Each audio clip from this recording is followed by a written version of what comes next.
नमस्कार, स्वागत है आप सभी का आज के इस वीडियो में। मूलांक और भाग्यांक ये दो बहुत ही महत्वपूर्ण अंक होते हैं दोस्तों अंक शास्त्र में। मूलांक हमारे मूल स्वभाव के बारे में बताता है, तो भाग्यांक हमारे भाग्य के बारे में, हमारे डेस्टिनी के बारे में बताता है। ये दो अंक बहुत ही महत्वपूर्ण होते हैं। जैसे कि समझो एक गाड़ी है, उसमें जो ड्राइवर है, जो इस जीवन रूपी गाड़ी को चलाने वाला है, वो मूलांक होगा। और भाग्यांक यानी कि उस गाड़ी में बैठा हुआ आदमी है जो उस ड्राइवर को दिशा निर्देश देगा कि ये गाड़ी को हमें किस दिशा में लेके जाना है, वो यानी कि भाग्यांक है। ये मूलांक और भाग्यांक से हम हमारे जीवन के बारे में, ओवरऑल हमारा जीवन कैसे रहने वाला है, हमारा करियर कैसे रहने वाला है, कौन से सुटेबल करियर ऑप्शंस हमारे लिए हो सकते हैं, हमारा व्यक्तित्व कैसा होगा, हमारा स्वभाव कैसा होगा, इन बहुत सारी चीज़ों को हम सिर्फ ये दो अंकों के माध्यम से जान सकते हैं। इसलिए ये बहुत ही महत्वपूर्ण होते हैं। आज हम लोग बात करेंगे कि जिनका मूलांक भी एक होता है और भाग्यांक भी एक होता है, तो उनके लिए सूटेबल करियर ऑप्शंस क्या हो सकते हैं, उनका जीवन कैसा होता है, कैसा स्वभाव उनका होता है, कौन से गुण उनमें होते हैं, कौन से दुर्गुण होते हैं, इन सब के बारे में हम लोग चर्चा करेंगे। सबसे पहले जानते हैं कि मूलांक एक किन लोगों का होता है। तो जिनका भी जन्म किसी भी महीने के 1 तारीख को, 10 तारीख को, 19 या फिर 28 तारीख को होता है, उनका मूलांक एक हो जाएगा। बहुत ही आसान बात है। अभी एक अंक शास्त्र में सूर्य ग्रह का कहा गया है। सूर्य एक राजा है, तो एक राजा में जो गुण होते हैं वो मूलांक एक वाले लोगों में हमें दिखाई देते हैं। जैसे कि राजा में बहुत अच्छी लीडरशिप क्वालिटीज होती है, निर्णय लेने की क्षमता होती है, साहस, courage, confidence, will power, fighting spirit, ये सब गुण एक राजा में होते हैं। इसके साथ साथ एक थोड़ा अहंकारी स्वभाव होता है, प्राउडी नेचर होता है कि भैया मैं राजा हूँ, सब लोग मेरी सुनते हैं, मैं जो कहूँगा वो पूर्व दिशा। तो ये सब गुण हमें मूलांक एक वाले लोगों में दिखाई देते हैं। अभी भाग्यांक को हम लोग कैसे निकालेंगे? तो भाग्यांक निकालने के लिए हमें जो पूरी डेट ऑफ बर्थ है किसी आदमी की, उसके हर एक डिजिट को जोड़ के उसको सिंगल डिजिट में लेके आना होता है। जैसे कि एग्जाम्पल के लिए मैंने विद्या बालन जी की डेट ऑफ बर्थ ली है। इनका जन्म 1 जनवरी 1979 को हुआ है। तो अभी इनके सभी डेट ऑफ बर्थ में के जो डिजिट्स है, इन सबको हमको जोड़ना होगा भाग्यांक निकालने के लिए। तो 1 + 1 + 1 + 9 + 7 + 9, ये यदि हम लोग जोड़ेंगे तो हमें 28 अंक मिलता है। अभी मूलांक और भाग्यांक के हमेशा सिंगल डिजिट अंक होते हैं, तो ये तो 2 डिजिट अंक हमें मिल गया, तो इसको हमें वापस से जोड़ना होगा। तो 2 + 8 = 10, 10 यानी कि 1 + 0 = 1। तो इन सभी डिजिट्स को जोड़ के जब हम सिंगल डिजिट में लेके आते हैं तो वापस से हमें 1 मिलता है। तो विद्या बालन जी का जन्म 1 जनवरी को है और इनके सभी डिजिट्स को जोड़ के के बाद भी हमें 1 मिल रहा है। तो इसका मतलब इनका मूलांक भी 1 है और भाग्यांक भी 1 है। तो इस प्रकार से आपको मूलांक और भाग्यांक को जोड़ना होता है।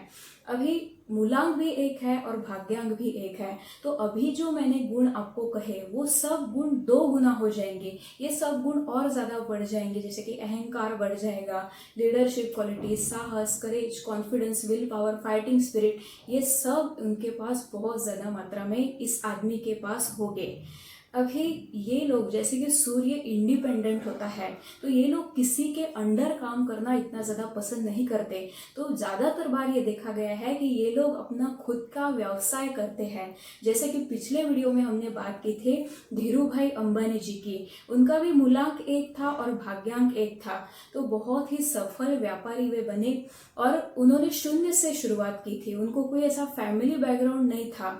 उनके पिता एक बहुत ही सामान्य आदमी थे और बहुत ही छोटे गांव से थे, पर अपनी मेहनत से धीरू भाई अंबानी जी ने 500 रुपए के 500 करोड़ रुपए बनाए। तो ऐसे ही ये लोग होते हैं, सूर्य की तरह तेजस्वी होते हैं। चाहे इनका जन्म कितने भी गरीब घर परिवार में भी क्यों ना हुआ हो, पर इनमें बहुत गुण होते हैं, बहुत ही सद्गुणी ये लोग होते हैं, सूर्य की तरह तेजस्वी होते हैं। अपनी गुणों से, अपनी मेहनत से ये लोग बहुत ही सफल हो जाते हैं। ये बहुत ही पावरफुल कॉम्बिनेशन कहा जाता है, मूलांक 1 और भाग्यांक 1। पर यदि ये लोग नौकरी में भी जाते हैं तो नौकरी में इनको तब तक सुकून नहीं मिलता जब तक इनको एक ऐसा ऊंचा पद ना मिल जाए, जैसे कि किसी कंपनी के प्रेसिडेंट है, किसी कंपनी के CEO है। अभी सूर्य ये गवर्नमेंट को राजनीति को भी दर्शाता है। तो जो भी राजनीति में बहुत ऊंचे पद पे जो लोग होते हैं, जैसे कि किसी मंत्री हो, किसी देश के राष्ट्रपति हो, आर्मी के चीफ हो, मिलिट्री के चीफ हो, चीफ जस्टिस हो, तो ऐसे ऊंचे पद पे बैठे हुए लोग हमें इस कॉम्बिनेशन से नजर आते हैं। इसके साथ साथ सूर्य ये क्रिएटिविटी को भी दर्शाता है, क्रिएटिविटी का भी कारक ग्रह है। तो ये लोग कला से रिलेटेड क्षेत्र में भी बहुत सफल रहते हैं, फिल्म इंडस्ट्री, एक्टिंग के क्षेत्र में बहुत सफल देखे जाते हैं। जैसे कि अभी हमने बात की थी विद्या बालन जी की, बहुत ही अच्छी अभिनेत्री है। वैसे ही नृत्य हो गया, चित्रकला हो गया, गायन हो गया, संगीत हो गया, इन सब में भी ये लोग बहुत ही सफल देखे गए हैं। एक बहुत ही अच्छे गायक है राहुल देशपांडे जी, उनका भी मूलांक भी एक है और भाग्यांक भी एक है, बहुत ही अच्छे शास्त्रीय गायक है। तो कला, क्रिएटिविटी से रिलेटेड क्षेत्र में भी ये लोग बहुत ही सफल देखे गए हैं। वैसे ही बहुत अच्छे वक्ता, बहुत अच्छे पब्लिक स्पीकर भी हम इससे देखते हैं, जैसे कि संदीप माहेश्वरी जी, मूलांक भी एक है और भाग्यांक भी एक है। इनके सिर्फ बातों से लोग प्रभावित हो जाते हैं, बहुत अच्छे मोटिवेशनल स्पीकर वे हैं और ज़्यादातर युवा लोग इनको ज़्यादा सुनते हैं। ऐसे मूलांक एक और भाग्यांक एक ये बहुत ही सफल कॉम्बिनेशन है। इसमें लक परसेंटेज 100% हो जाता है। सूर्य ने हमेशा सबको दिया है, वैसे ही ये लोग होते हैं, हमेशा दूसरों की मदद करने के लिए आगे रहते हैं, इसलिए इनका जो फ्रेंड सर्कल है, इनका जो नेटवर्क सर्कल है वो बहुत बड़ा होता है। सूर्य में बहुत सारे गुण हैं, पर इसके पास एक ही मात्र ऐसा दुर्गुण है जिसके कारण उसको क्रूर ग्रह माना गया है, और वो है अहंकार। यदि आपको कोई ऐसा आदमी मिल गया कि जिसका मूलांक भी एक है और भाग्यांक भी एक है और फिर भी वो सफल नहीं है, तो हो सकता है उसमें बहुत ज्यादा अकड़ हो, अहंकार ही इसका मुख्य कारण हो सकता है।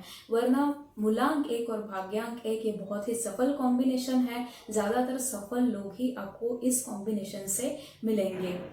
तो आने वाले वीडियो में ऐसे ही हम अंक शास्त्र की इस रहस्यमय दुनिया के बारे में जानते रहेंगे। By that time stay tuned with the astrological inquiry. नमस्ते।